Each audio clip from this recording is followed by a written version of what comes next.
Welcome to my channel foodie Babu. आज आपण आलो आहोत विशाल मटकी चिवडा भेळच्या इथे।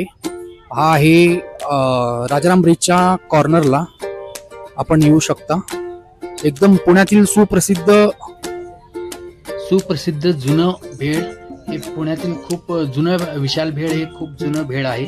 आतमध्ये एकदम मस्त सुका मुरमुरा आहे, कांदा आहे, मटकी आहे आणि ठेचा आहे आणि यांची स्पेशल खासियत म्हणजे उकडलेली मिरची आणि एकदम वरून लिंबू। आहा हा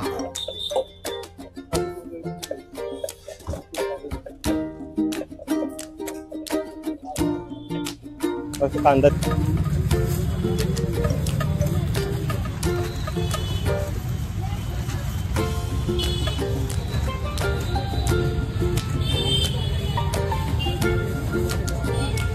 काय घालता? आपल्याकडे भाजक्या पोळ्याचा चिवडा असतो, शेव असते, नायलम पोहा, मटकी, ठेचा, कांदा, लिंबू, कोथिंबीर, उकडलेल्या मिरच्या जी की आमची सिग्नेचर म्हणता येईल तुम्हाला। उकडलेली मिरची असते। ओके,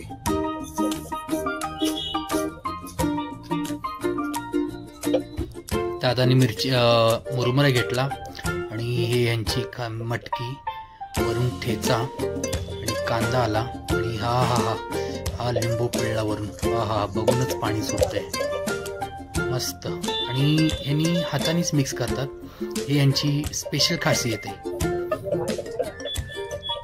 आणि ह्याच्यावरती आता वरून आला शेव आणि हे एकदम त्याच्यामध्ये मिक्स करून एकदम एकजीव करतात।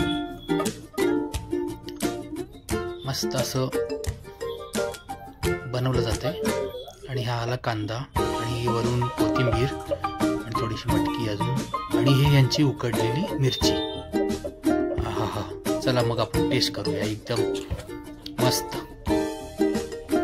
आणि आज आपण भेटणार आहोत विशाल मटकी भेळ यांच्या ओनरशी। नमस्कार दादा, आपलं नाव काय? सूरज विजय खोपडे। हा, आणि तुमचं मटकी भेळच्या बद्दल खूप ऐकलं होतं, पुण्यातलं खूप प्रसिद्ध आहे तुमची भेळ। आणि तुमच्या इथं काय आहे, म्हणजे एवढी गर्दी का असते? विशाल मटकी भेळमध्ये फक्त मटकी भेळ असते, ती चिवड्याची असते, स्पेशली मुरमुऱ्याची नाही। त्याच्यामध्ये टेस्टला आणि क्वालिटीमध्ये पण छान लागते। वडिलांनी सुरुवात केली होती 2003 साली, तेव्हापासून आतापर्यंत एकदम खूप चांगलं चालू आहे आणि गिरायकांचाही खूप चांगला प्रतिसाद आहे।